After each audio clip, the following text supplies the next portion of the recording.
Hello. Hi, everybody. Happy Thursday. Hi, Rachel. Hi, everybody.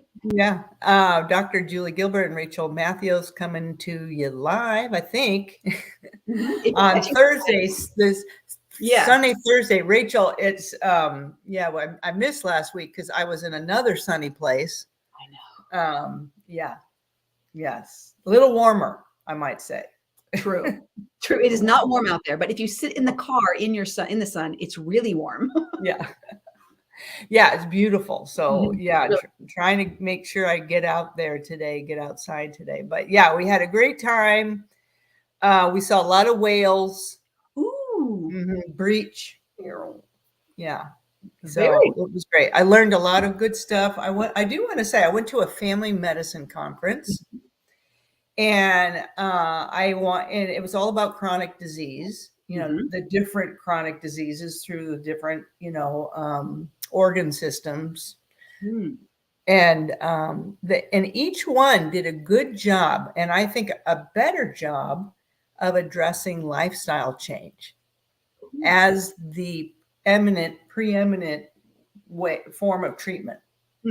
Yeah. Now they didn't go into a lot of detail. There was some discussion about Mediterranean diet and things like that, but I in my memory of conferences over time, this is the one family medicine conference that stood out in really targeting lifestyle as a treatment plan. So kudos to them. Yes. Yeah. Yeah. And I feel like, we're doing good stuff by really focusing again on lifestyle. Good. The other thing I wanted to mention, Rachel, is this week, this is is Obesity Care Week. So yeah, and so the different organizations are highlighting obesity as a chronic disease that can be relapsing, recurrent.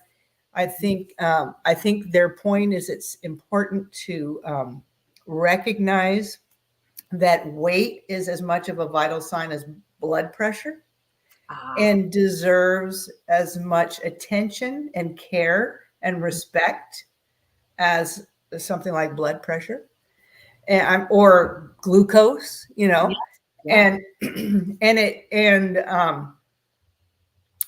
that it's treatable. And it shouldn't be like, oh, just lose a few pounds. It needs dedicated time and education, and sometimes even medication, as a tool. So dedicated tools to address the vital sign of weight. Yeah. Wow. I love that. I love that. That's a paradigm shift and a mindset shift than where we've been. And I think you said the respect of it, any one of our vital signs are off and the doctor's alarm bells go off. Yeah. Your heart rate, your blood pressure, your blood sugar. Yeah. And they should ring the same bells and then start the cascade of treatment and options and lifestyle change, just like, oh, hey, your blood pressure is not looking so great. We've got to act. No doctor sends a patient home and says, yeah, work on your blood pressure. Yeah, right. Yeah. Figure that out. Good luck. Come back in 2 months. They don't do that. No. Not with blood pressure, but they do that with weight.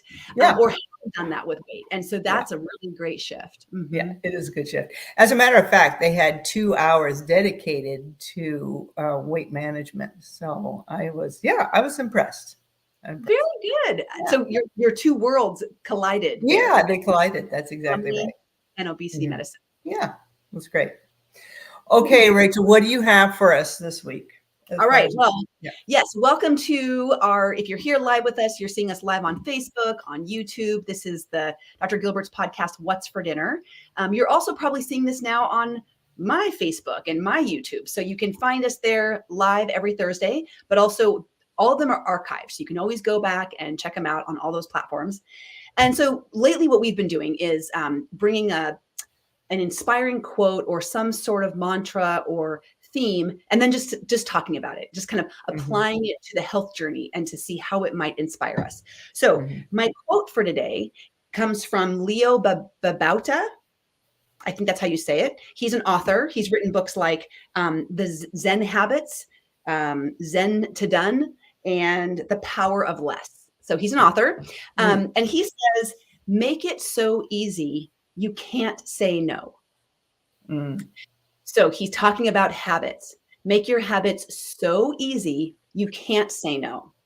And right now with Oregon Weight and Wellness, in our group coaching sessions, we have a cohort of tiny habits and atomic habits. And we're learning and talking about and experimenting and practicing with how to build really small, tiny steps that turn into major habits, major lifestyle change. And then also how to use that same concept to break habits. We don't like to use the word break because you never really break a habit, but change a habit, modify a habit, or replace it.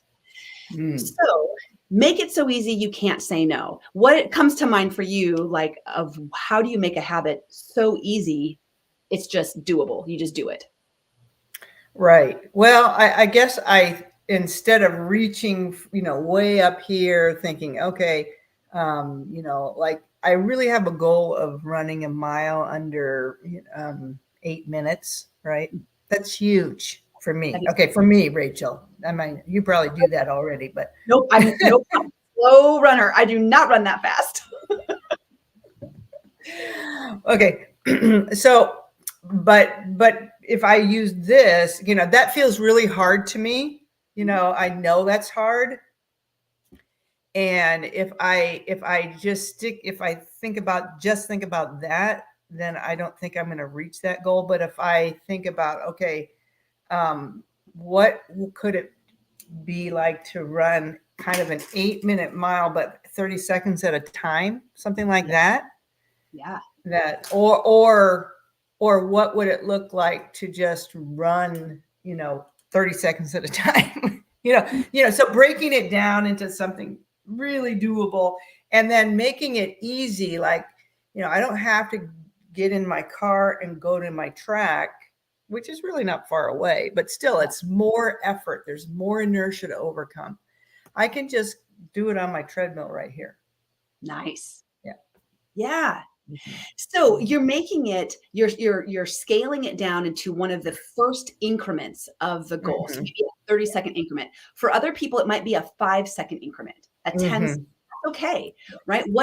Start with where you're at now. How far and how long can you run now at an 8-minute mile? And then what are your increments? And for some, they may even start way back to running a mile at a 12-minute mile. Right. And then start to break it down even further. Yeah. So what you just mentioned, I'm going to pull up my note here on my phone. That is one of the concepts, which is make the reward. So that's to build a habit, right? What you did is you made it really more attractive, doable, right? Easier to think about, not so big, not going way up here. So you're making it so easy. You're making it attractive. Another thing that Atomic Habits by James Clear, he says, make it really obvious. So if your treadmill's in your office or in your room where you right staring at me in the face. Yeah, exactly. If your workout clothes is next to your bed and that's the first thing you do when you roll out of bed, you just kind of fall into those clothes. It's pretty obvious. It makes it, And then talking about breaking a habit or trying to stop, interrupt a bad habit that you don't want to do anymore. Here are four examples. He says, make the cue invisible. So the cue is like the prompt or the thing that reminds you to do that thing. So what's an idea of a habit you would want to interrupt? And what's the cue you could make it right. Well, I can think about one that I did was successful at interrupting, at once upon a time when I was working and commuting home, I would always, when I drove in the car, it seemed like it was like 5 o'clock, 5:30, whenever I got off. And then I was starving by the time I got home. And so, and I would make a beeline to my cupboard where I knew my friendly friends, the chips would be, tortilla. Right. Yeah. And so, I mean, it, it was one thing, the hunger driving, and then the cupboard, and then the chips. And so, so I had to make that harder to do. Mm-hmm. Right. And I had to make the cues invisible. The cue really was the cupboard. Right. Oh, cupboard. As soon as I see the cupboard, I think chips. Yeah. Well, I couldn't change up the kitchen. Right. Right. But I could move the chips. You could move the chips. Do you remember when the first time was that you thought about the chips? Because that's actually the cue. Right. Oh, there you go. Well, on the drive home. Okay. On the drive home. So that's the cue actually. Yeah. Right.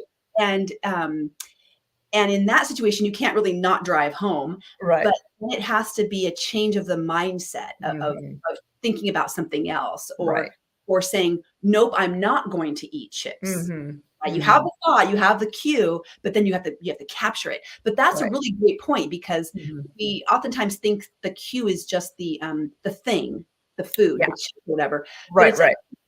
It can be other people's behaviors. It can be the day. It can be, and those are the cues of when we first think of it. Right. Right. And so you're talking about an interruption in the pattern somewhere. Yeah. Yeah. And maybe that first interruption is the cue. So interrupting that cue. Yeah. Yes. Right. Because every behavior has a cue that comes first. Every single thing you do, some sort of prompt or cue, and usually they're invisible. You don't even know that they're right. They're automatic. Yeah. Yeah. But yeah, so you're talking about becoming aware, just raising the awareness of the thought of it to begin with, recognizing, okay, I'm hungry now. I'm thinking about chips. Yeah.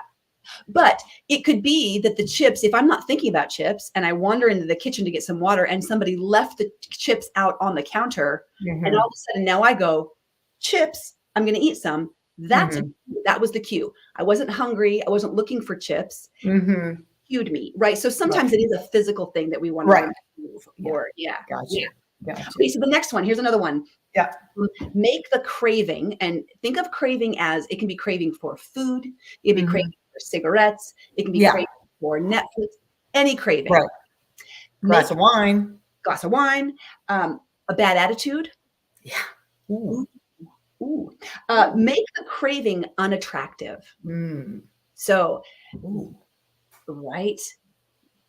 So if I crave contention with a certain coworker and I want to start something up, if I remember what that does to my relationship, or how I feel guilty later, or what it's ending up doing, maybe I've gotten in trouble at work a couple of times, or maybe I have bad relationships now, that's becoming unattractive. Right.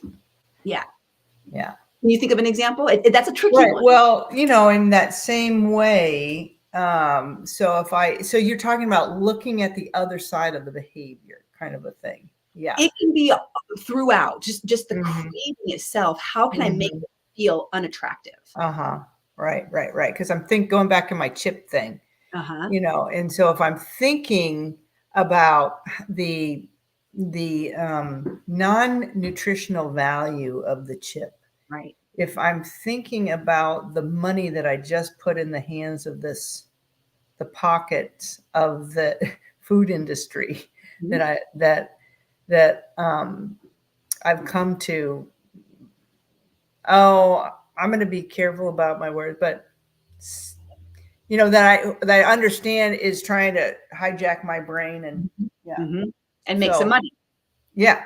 Right. So they make money. So if I recognize that, then that doesn't feel good to me. That feels yucky to me, that I would give money to somebody that wants to exploit my brain. Yeah. Great. So that's a rewiring of the habit reward loop. Dr. Judd Brewer talks about that in his books.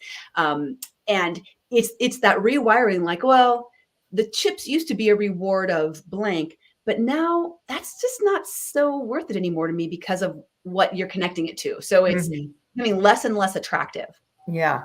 And the unattractive piece is that frantic hunger. I I don't like to feel frantically hungry. So that actually, I don't want to do that. So how can I not do that in the future? So that kind of backtracks me to what did I eat for lunch, kind of a thing. Nice. Yeah. Yeah. Nice. Yeah. So thinking, let's back up, let's reverse engineer and to try to solve the problem in the first place, to try to even remove the need for the craving. Yes. Yeah. Nice. Right. Another one is make the response difficult. So in your chip scenario, this would be there are no chips in the house. Right. Yeah. Right. That, or you have apples in front of the chips, and that's what you first. Right. Yes. Yeah. As a matter of fact, what happened was, it took a while for me to figure this out, which brings up the point, we got to give ourselves grace and time, to work these. My husband put in front of the cupboard, for whatever reason, we did not buy chips. I think it's because we had the, I'm going to say, excuse or the rationalization that, well, we have kids, so we have to have chips. Okay, whatever, I mean, but anyway, so my husband put in front of the chips on the counter that was in front of the cupboard, he put pecans. Yeah. Yeah. So that was the interruption of. Nice. Yeah. Yes. And knowing that you want to eat the pecans instead of chips, you have the desire to not eat the chips every day after work. You got to make it hard. You got to make it hard to get those chips. And if you've had that conversation with yourself, I'd really like to eat something healthier when I'm hungry like that. Right. A bowl of pecans, well, that's so easy. Right. So like the quote, make it so easy you can't say no. Right. That makes it really, really easy. Yeah. The last one is make the reward unsatisfying. And so when you're thinking about whatever behavior you want to interrupt, there's a reward to it. And one of the ways is we can tell ourselves how it feels when we eat chips. Yeah. We kind of like binge out on chips. Going to feel like later. That's not really rewarding, actually. And so we can kind of rewire that into that it doesn't feel good. Right. But, I guess I could leave a bag get stale. Oh, nice. Yeah. Nice. And then yeah. Kind of gross. That's a good idea too. There's lots of things we can get creative with, but it does. I love that you mentioned how long it took you to figure it out, because man, habits is a science. It's a science of the way it really works. It really is. And so please know, for you guys listening, that if you've struggled with building habits or breaking habits, you're not doing something wrong. You're just fighting against a pattern of your brain that is very hardwired. And it takes a long time to kind of explore it and figure it out. But once you have some of this language, once you listen to things like this, where you're thinking about it now, I hope all of you listening are thinking like, okay, what do I have? How could I make it unattractive? How could I make it unrewarding? How could I interrupt? How could I move the cue? Suddenly you're getting curious in your environment. Yeah. And just to follow up on that, the way I eventually was able to not even consider chips was by eating improving the quality of the food at lunchtime. So at this time, I was harried at work, often working through lunch. And so I made the effort to, I could never take an hour for lunch or whatever, but whatever time I had, 15, 20 minutes, I made sure that I ate real food, especially some protein. And that was so much more sustaining for me. And then I eventually got to the point where I had a couple of nuts, like pecans in my an airtight container in my bag that I took to work. So I would have some nuts if I needed them on the way home. Yeah. Right. That would be another way to disrupt that whole process and solve the hunger problem before it gets so hungry. Yeah. That's just a food emergency. And then, and we're just not really thinking very, very clearly. Frantic. Yeah. Yeah. Well, so good. stuff. Yeah. Yeah. Yeah. So tell us if you can think of a habit that you disrupted, that you were able, a habit that you didn't like, that you were able to break. I've been working on and off. I'm sometimes good, and then I fall back because it's a really old habit. But dessert after dinner, and so there have been things like I've put my dessert on my plate with my dinner, and so then that's the completion of the meal, rather than snacking an hour later and then just keep snacking, adding it. Yeah, it's a meal ender. It's a meal ender. Yeah. I've done tea instead. So I've replaced it with, fancy or special tea that tastes good. I've removed myself from the environment. So rather than doing the behavior that I'm always doing when I'm craving a treat or a dessert and it's an hour after dinner or whatever, I disrupted that behavior, went somewhere else in the house or changed my pattern. Right. Change your environment. Okay. Change Cool. environment. Yeah. So, that's one it dies really hard because once I started it, one time, the very next day the brain goes, we're going to do it again, right? And you're like, oh, so it's, but I'm constantly working, being aware of it and working with my mind so that it's not, the biggest thing is it's not a mindless, I don't want it to be a mindless, just haphazard, free for all. Right. Yeah. Good. Well, it's great to hear you talk about that it is a struggle, that it's ongoing, and you're aware of it, and you're working on it, and you're giving yourself that grace. You're not beating yourself up, but but it is like, oh my gosh. It's kind of funny that, man, it's interesting that it's so easy to get back to. It is so, which speaks to the brain, right? So give yourself that credit that you're working against some old deep I mean, I've been doing this for 49 years. Right. I'm really good at it. Really good. Right. Yeah. And so sometimes our expectations are just so unrealistic about how fast we think we can make the brain change. And to your point, 49 years, that's a long time. So that's a lot of practice. Yes. A lot of, for that strong wiring. Right. Yeah. And, but the hope that we have is that our brains aren't unchangeable. They're not immutable, that we can change. And it does take practice and it takes time. It does. Yeah. But it works. Yeah. It works. It works. Right. All right. Very good, Rachel. Well, on that note, tell us what you're having for dinner and if you're planning dessert today. Oh, great question. So dinner tonight, we're with our small group again. So we're making potato bar. So big, some potatoes, sweet potatoes, and I don't know, somebody else is bringing potatoes. I'm bringing a vegan cheese sauce. And then, which is that with nutritional yeast or cashew or what? It's not the Yum sauce lookalike, but it is with cashews, nutritional yeast, bell peppers, onions. And then I'm also bringing roasted chickpeas. So I'm hoping I might have to figure out a vegetable to bring, because I don't know if anybody else is bringing any vegetables. I haven't heard yet. But anyway, it's a stuffed potato bar. And I will tell you that sometimes somebody brings a dessert and sometimes they don't. And so what I'd like to go in with the intention is, if it's whole and real, and for me, plant-based, then I can have some.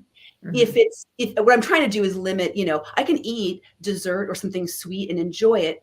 But for me, I like the parameters of it's vegan, it's whole, and it's real. If it doesn't fall into that category, then it's not my food. Then it's likely more like junk food.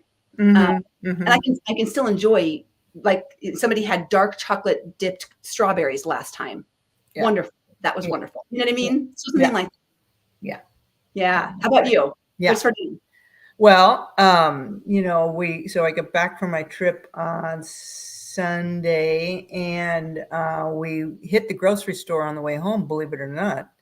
And so we are stocked up on vegetables again. And I've eaten my way through my kale and my arugula. So So I think it's going to be a veggie omelet tonight. Yeah. Ooh. Yeah. And so I've got mushroom, onion, and peppers that I'm probably going to, saute a little bit and throw in there. Yeah. And it's amazing how jet lagged I feel with only 2 hours of time difference. I don't know why I feel a little tired. So I'm going to give myself a night off from major cooking, but I can, easy to whip up an omelet. Yeah. Something quick that you can whip up and get back onto your routine. Yeah. Yeah. So great. Sounds good. Yeah. And I did make yesterday for today, coconut chia pudding. Yeah. Ooh. And some of these desserts, Rachel, for me, I just consider them as part of my meal. Right. It's on the plate. It's one of the food groups or something. Yeah, right? It is because of all the nutrient density that it brings. All the good stuff that it's doing for me. Yeah. Right. Exactly. And then it's not this thing that's outside of parameters or something. It's what I'm doing. It's part of. Yeah. Feels good. Good. Very cool. Yeah. Good. Now on the dessert horizon, I will tell you that on our every morning we walked in the morning, in the evening, and of course the evening probably was more on the beach, and then in the morning it was in the little area that we were. And every morning we passed this tiny little bakery. It was the best cinnamon rolls in Maui. Oh. And the aromas wafting, I bet. It smelled absolutely divine. And it opens at 7, but by 7:00 there is a line out to the street. 40 people deep. Oh my God. They must be the best cinnamon rolls in the world. Well, we had to find out, Rachel. Of course. And were they? Well, so Friday, we waited till Friday, which was pretty much the last day that we could, because they weren't open on Saturday. So we waited till Friday. So that was one of our strategies, is to not jump in the first day. We waited till Friday. Nice. And then my husband waited in line while I took a run at not 8-minute mile, by the way. Not yet. No, it's so funny when you think you're doing great and then these 40-year-olds whip right by you. You'll be there soon. That's right. But anyway, Rachel, I have to say they were pretty darn good. Pretty darn good. Yeah. Good for them then. They did it. Good job, Maui. Yeah, that's right. Nice I job. was supporting the locals. Yeah. Yes. But every once in a while it is pretty good. All right. Well, great talking with you, Rachel. Enjoy the rest of your day in the sunshine, and we'll meet up back here next week. We'll see y'all next week. Thanks so much, everybody. Okay. Take care.